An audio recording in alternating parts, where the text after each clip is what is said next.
Hello guys and welcome back to my channel. इससे पहले के पार्ट में हम लोगों ने देखा था कि लैंडकुरन ने अनाउंस कर दिया था इनका अल्फा लैनवांगजी है। ये अनाउंसमेंट काम तो आई थी। काफ़ी लोग वैसे लैनवांगजी के डर से वहीं के पास तो नहीं जाते थे, बट कुछ लोग जो सुधरने को खाली ही नहीं है वो आज भी अपनी घटिया हरकतें चल ही रहे हैं, जैसे कि जिन गोंगशान, गोंगया और जिन जोशियान तीनों वहीं के पास जाते हैं जहाँ पर वहीं अपनी मेट के साथ खेल रहा था। वहीं उन्हें देख के घबरा जाता है और अपनी मेट के पीछे छुपने लगता है। यहाँ पे जिन जोशियन कहता है कि हमें माफ़ करना, जो भी हमने तुम्हारे साथ पहले किया, हम लोग तो सिर्फ माफ़ी मांगने आए हैं और तुम्हें आज रात यहाँ पे जिन जोशियन की बर्थडे पार्टी में इनवाइट करने। मेट के पीछे से ही कहता है, क्या तुम लोग सच कह रहे हो? क्या तुम अब सुत्ती को बुली नहीं करोगे? यहाँ पे वहीं की ये बात सुन के जिन गोंगशान कहता है, बिल्कुल हाँ, हमारे इतने प्यारे तुलसी को कैसे बुली कर सकते हैं? तुम तो हमारे लिटिल प्रिंस हो ना। कहता है तो ठीक है, मैं मेरे गगा और मेरे फ्रेंड्स के साथ आऊँगा। इंजेक्शन कहता है कि नहीं, उन्हें तो हमने इनवाइट कर लिया, बस तुम टाइम पे आ जाना। ये कह के वो लोग वहाँ से चले जाते हैं। पर वहीं की मेट कुछ उलझी हुई लग रही थी। वो कुछ सोच रही थी, उसको ज़्यादा ध्यान नहीं देती है और वहीं के साथ खेलने लगती है। और जैसा ही टाइम होता है वहीं उन लोगों के पास जाने के लिए निकल जाता है। वहीं की मेट उसे फॉलो कर रही थी और उन लोगों के रूम तक पहुंचती है, पर यहाँ तो काफ़ी सन्नाटा था। यहाँ पे उन्हें कोई भी नज़र ही नहीं आ रहा था। और वहीं जब उस रूम के अंदर जाता है वहीं की मेट भी उसके पीछे पीछे जाती है। यहाँ पे सिर्फ जिन जोशियन, जिन गोंगया, जिन गोंगशान, इन तीनों के सिवा कोई भी नहीं था। टेबल पे कुछ फूड और कुछ ड्रिंक्स रखी हुई थी। मेट जब देखती है कि टेबल के ऊपर वाइन भी रखी है, वो कहती है गुस्सू के अंदर ड्रिंक करना मना है, आप लोग ये सब कुछ यहाँ नहीं ला सकते। गोंगशान उसे चुप करा देता है और उसके ऊपर एक्सपेल कर देता है, जिसके कारण वो कुछ बोल ही नहीं पा रही थी। वहीं पहले उसके तरफ देखता है। जिन गोंगशान कहता है लगता है वो थक गई हैं, इस पर ध्यान नहीं देता और हाँ कहता है। वो लोग वहीं के सामने डिशेस रखते हैं। वहीं कहता है मेरे काका और बाबा फ्रेंड्स क्यों नहीं आए? जिन जोशियन कहता है वो लोग आ ही रहे होंगे, क्यों ना, जब तक तुम पानी पी लो, तुम बहुत दूर से आ रहे हो। और वो लोग उनको पानी की जगह वाइन दे देते हैं। वहीं उसे पीने के बाद कहता है ये इतनी कड़वी क्यों है? पर वो लोग को सुनते ही नहीं है और वो इनको 3-4 कप वाइन ज़बरदस्ती पिला देते हैं। उन्हें कहता है आप भी पियो। वहाँ पे वो लोग भी पीने लगते हैं। यहाँ पे वो इनकी पहले जो अल्कोहल टॉलरेंस इतनी अच्छी है, उसे 3-4 कप से क्या ही होता। अब वो पूरी बोतल लेके पीने लगता है और ये लोग सोचते हैं अगर ये ओमेगा पी सकता है तो हम क्यों नहीं। और ये बेवकूफ़ लोग वहीं के साथ पीने लगते हैं। वहीं तो ड्रंक होता नहीं है, पर ये लोग ज़रूर हो जाते हैं। वहीं की मेट जो अब जाके बोल पा रही थी, वो वहीं का हाथ पकड़ती है और उसे यहाँ से ले जाने लगती है कि चलो हमें प्लानिटो को बताना पड़ेगा कि ये लोग यहाँ क्या करने की कोशिश कर रहे थे। क्या हम लोग एक बॉटल रख सकते हैं? यहाँ पे वो मेट कुछ भी नहीं कहती, वहीं को ले जा रही थी और वहीं वहाँ से 2 बॉटलें उठा लेता है। वहीं हम बॉटलों को लेकर मेट के साथ अपने बाबा के पास पहुँचता है, जहाँ पर लैनवांगजी और लैंसचन पर चिल्ला रहे थे कि वो कहाँ है, उन्हें कहीं मिल ही नहीं रहा है। और वो मेट जब वहीं को लेकर आती है, वो मेट उन्हें बो करती है और सारी बातें बताती है। लैनकुरन को समझ आ जाता है कि वो तीनों वहीं के साथ क्या करने गए और लैनवांगजी के उनके बाद गुस्सा आने लगता है कि वो तो अच्छी बात है कि वो एक ड्रंक नहीं हुआ, अगर वो हो जाता तो पता नहीं आज उसके साथ क्या ही होता। और यहाँ पे वो मेट भी बोल नहीं पा रही थी कि थैंक गॉड वो लोग उल्टे ड्रंक हो गए। तुरंत पूछते हैं कि वहीं को उन्होंने कितने ड्रंक करवाया, क्योंकि उन्हें वहीं की ये वाइन उतारनी भी तो पड़ेगी। मैं थोड़ी हिचकिचाते हुए कहती है कि वो उन्होंने 6 बॉटल पी चुके हैं। ये बता ही रही थी, वहीं पीछे से उन दोनों बॉटलों को एक साथ पी रहा था। वहीं को ऐसा करते देख तो यहाँ पे सब लोग शौक थे कि हे भगवान, इसने 6 बॉटल पी ली है और 2 बॉटल और पी रहा है। हनुमान जी वहीं तो उस बॉटल को छुड़ाने जाता है, पर यहाँ पे वहीं उसे भी ऑफ़र करता है कि ये बहुत अच्छी है गगा, प्लीज़ इसे ट्राई करके देखो। हनुमान जी मना कर रहा था, पर वहीं उसे ज़बरदस्ती पिला देता है। सब पीने के बाद ही हनुमान जी का चेहरे का हाल बता रहा था कि वो कितना ज़्यादा ड्रंक हो चुका है। बोतल पीने के बाद तो वहीं को भी थोड़ी थोड़ी तो चढ़ ही गई थी। हनुमान जी के पूरे बाल आगे जाके हनुमान जी के बालों का नाम पूछ रहा था, उनका नाम क्या है। और वांग जी इतना ज़्यादा ड्रंक कि उनका नाम तक बता रहा था। थोड़ी देर में ये तीनों जिन जोशियन, जिन गोंगया और जिन गोंगशान भी भागते हुए यहाँ आ जाते हैं। अब यहाँ पे 5 ड्रंक लोग थे और उन्हें संभालने के लिए सिर्फ 3 लोग। यहाँ पे ये मेट तो इनकी हरकतें देख के ही बेहोश हो जाती है। और लैंसचैन इन्हें संभालने की कोशिश तो कर रहे थे, पर इन्हें संभालना नामुमकिन है। लैनवांगजी और बेबोशिया दोनों लैनकुरन की दाढ़ी पकड़ के खींचने लगते हैं कि ये उनकी लैनकुरन की अब दाढ़ी दुखने लगी। और उन दोनों से चिढ़ाते हुए कहते, दूर हटो तुम दोनों के दोनों, क्या कर रहे हो? हाँ, ये तुम्हारी है ना, तुम्हारी है, ये मेरी है। उनको हंसी आ रही थी कि वो और लैनवांग जी कैसे लैनकुरन की दाढ़ी के लिए लड़ रहे हैं। गंग गया और लैनवांग जी के पास जाता है और कहता है, तुम मेरे हो। लैनवांग जी उसका हाथ अपनी पूंछ हटाता है, नहीं तुझे कहा हूँ, मैं तुम्हारा नहीं हूँ। यहाँ पे वही में कह देता है और कहता है, हाँ गगन मेरे है, तुम्हारे नहीं है। यहाँ पे जिन जोश है अब कुछ देर बाद वॉमिट कर देते हैं, जिसे देख के लैनकुरन घबरा गए थे कि अब यहाँ पे और क्या होने वाला है। पूरे हॉल में घूम रहे थे और अब ये लोग रूम खोल के पूरे लैंड क्लैन में इधर से उधर भटक गए हैं। लैनवांग जी वही को हैंड्स दे रहा है, ये तुम रख लो, ये बहुत अच्छी है, ये तुम्हारे लिए है। और वही उनको देख के कह रहा है, बस डकिया करिए। और जिनजोशन कहता है, नहीं नहीं ये चक नहीं है, ये एक फिश है। अब ये लोग लैंड क्लैन में भटकते भटकते चढ़ गए थे छतों के ऊपर, ये पांचों के पांचों छत के ऊपर। अपनी स्वॉर्ड निकालता है और विंग को लेके अब स्वॉर्ड पे फ्लाई करने लगता है और विंग को लेके अब थोड़ी दूर आसमान की तरफ जाने लगता है। और नीचे उसे देखकर लैनकुरन और लैंसचेन को घबराहट होने लगती है। पैर तो दोनों ड्रंक, और अगर तलवार पर से उतने ऊपर से गिरे तो पता नहीं इनका क्या होगा। इसलिए लैंसचेन इनके पीछे जाने लगते हैं और लैनकुरन इन तीनों को रस्सी से पकड़ के बांध देते हैं और इन्हें सुपड़ाने की कोशिश करते हैं, और कोई पीने को तैयार नहीं था। इसलिए इन लोगों को ऐसे ही बांध के एक रूम में बंद कर देते हैं। यहाँ पे विंग और लैनवांग जी तो आराम से घूम फिर के आ भी जाते हैं, वो भी सेफली लैंड करते हैं। पर लैंसचेन पूरी झाड़ियों में लिपटे हुए और पत्तों के साथ आए थे, क्योंकि लोग जिस जिस जगह से गए ना, भगवान ही जानता है ये लोग कैसे बचे हैं। लैनवांग जी विंग को लेकर किचन में जाता है, कुछ सामान ढूंढ रहे थे पर विंग के ऊपर पूरा आटा ही गिर जाता है। लैनवांग जी उसको बचाने जाता है, नीचे तेल गिरा हुआ था और वो भी पूरा आटे में लथपथ। यहाँ पे ये दोनों बाद एक चीख रहे थे और विंग यहाँ पे लैनवांग जी को वाइट घोस्ट बुलाया था, क्योंकि वो पूरा वाइट हो गया था और उसका कोल्ड फेस तो किसी को भी डरा दे। लैनकुरन अब जाके इन दोनों को पकड़ पाते हैं और लैंसचेन को लैनवांग जी को नहलाने और यहाँ पे विंग की मेट को विंग को नहलाने भेजते हैं, क्योंकि ये लोग पूरे आटे में गंदे हो रखे हैं।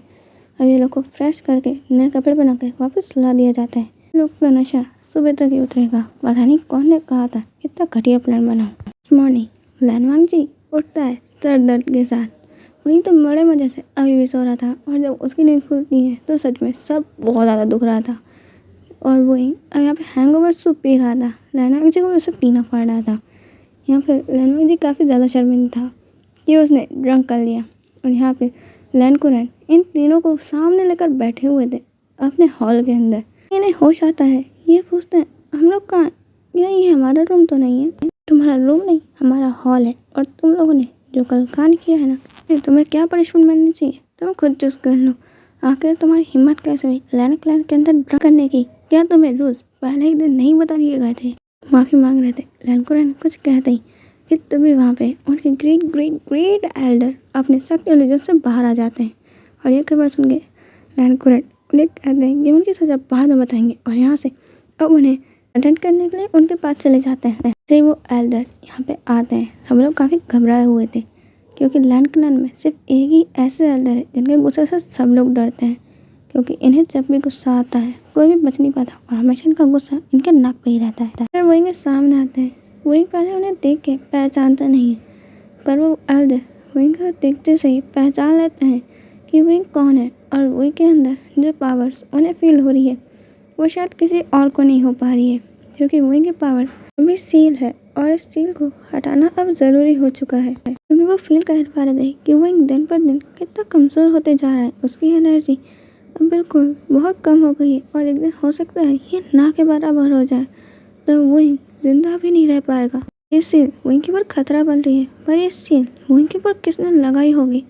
सब जानते हैं कि किसी पावर्स को रोकना कितना खतरनाक हो सकता है। उनके पास जाते हैं, और जब वो गौर से वहीं का पूरा बिहेवियर नोटिस करते हैं, उन्हें मालूम चलता है कि उनको तो कुछ भी याद नहीं है। वो तो एक 5 साल का छोटा बच्चा बन चुका है। अब उन्हें और भी ज़्यादा डर लग रहा था। इतने सालों से उन्होंने सोचा था, जो उन्होंने प्लान किया था, उनका ये पूरा प्लान बर्बाद होते हुए नज़र आ रहा था उन्हें।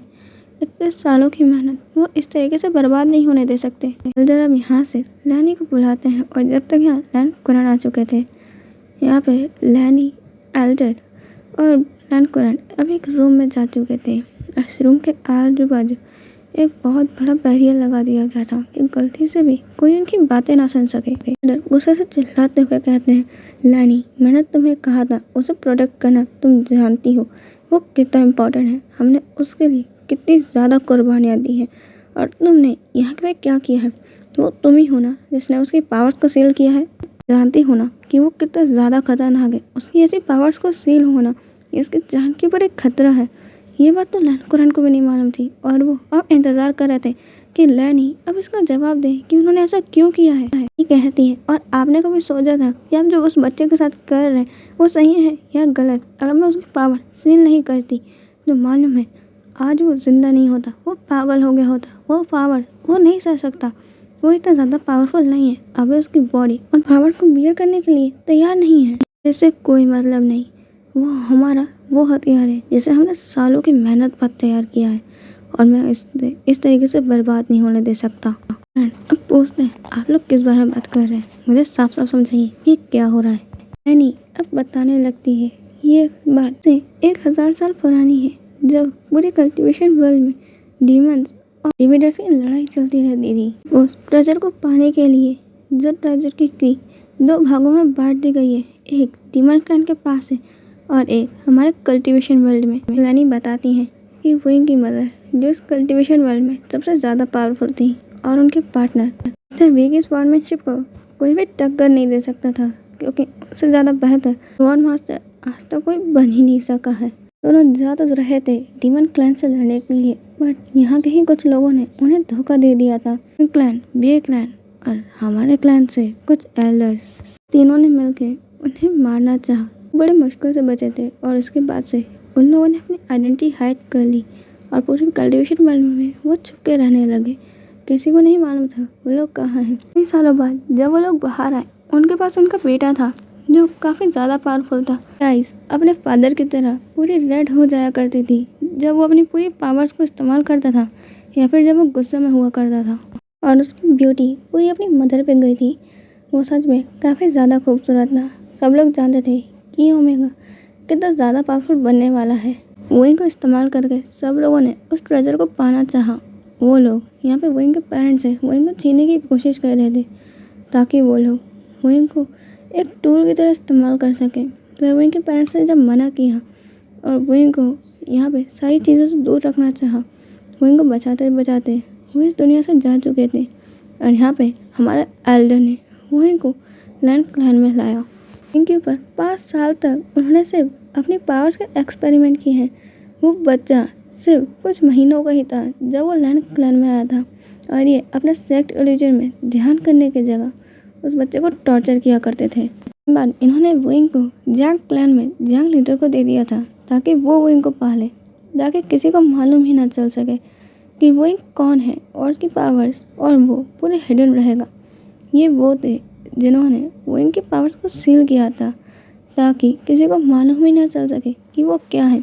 और इन्होंने वोइंग की पावर्स ऐसे सबको दिखाई कि वो एक नेचुरल पावर है, जैसे कि जैंग क्लैन में सभी के पास है। जैंग क्लैन लीडर वोइंग को पाल पोस के बड़ा कर रहे थे और धीरे धीरे उन्हें मालूम चल गया था कि वोइंग और कोई नहीं उन्हीं के बेस्ट फ्रेंड का बेटा है। इसलिए उन्होंने जब एल्डर से उन्हें बचाने की कोशिश करी तो इन्होंने जानबूझ के क्लैन के ऊपर हमला करवाया। उसकी पावर बढ़ाने के लिए चाहते थे कि वह एक ड्यूअल कल्टीवेट करे, क्योंकि यही सबसे आसान रास्ता है अपनी पावर्स को बढ़ाने का। पावर्स का इस्तेमाल करके वोइंग को यहाँ पे कुछ अल्फाज के बीच में छोड़ना चाह रहे थे, वोइंग को पूरी तरीके से बर्बाद कर देते।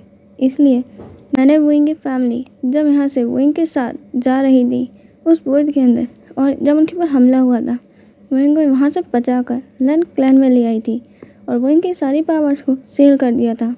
वोइंग की सारी पावर्स सील ज़रूर है और वोइंग को कभी इसके कारण हर्ट नहीं होगा, बस उसकी एनर्जी धीरे धीरे कम होते होते बस डिसअपियर हो जाती है। से उसकी हेल्थ पे कोई असर नहीं पड़ेगा। मैंने जो उसे लॉकेट दिया है वो हमेशा उसे प्रोटेक्ट करेगा। को अपने एल्बम में बहुत गुस्सा आ रहा था कि कैसे वो इस तरीके से किसी को हर्ट कर सकते हैं और वो कितनी ज़्यादा घटिया सोच रखते हैं। चिल्लाते हुए कहते हैं, इसके लिए मैं 1000 सालों से इंतज़ार कर रहा हूँ और तुम मुझे बता रही हो तुमने उसकी पावर सेल कर दी। तुम कुछ भी कहो, मैं उसे इस्तेमाल करके ही रहूँगा। उसके पेरेंट्स के बाद सिर्फ वही इंसान है जो दोनों चीज़ को हासिल करके अपने ब्लड से उसे एक्टिवेट करने के बाद ही उस डोर को ओपन कर सकता है। मुझे वो ट्रेजर चाहिए, मुझे किसी भी तरीके से वो चाहिए। लैनी कहती है, आपको शर्म नहीं आती? आपने इतना बुरा किया है, आपको तो शर्म आनी चाहिए। ये आप एक लैंड क्लैन के एल्डर है और आपकी ऐसी सोच है। भी अब गुस्से में कहते हैं, आपसे आप लैंड क्लैन के कोई ज़्यादा और एल्डर नहीं है, मैं आपको लैंड क्लैन से निकालता हूँ। एल्डर कहते हैं, तुम्हें बहुत जल्द ही इसका पछतावा होगा। तुमने मुझे लैंड क्लैन से निकाला है, अब तुम्हारा लैंड क्लैन मैं पूरा बर्बाद करके रख दूंगा। इसके लिए इतना ही, हम मिलेंगे नेक्स्ट पार्ट में। बाय।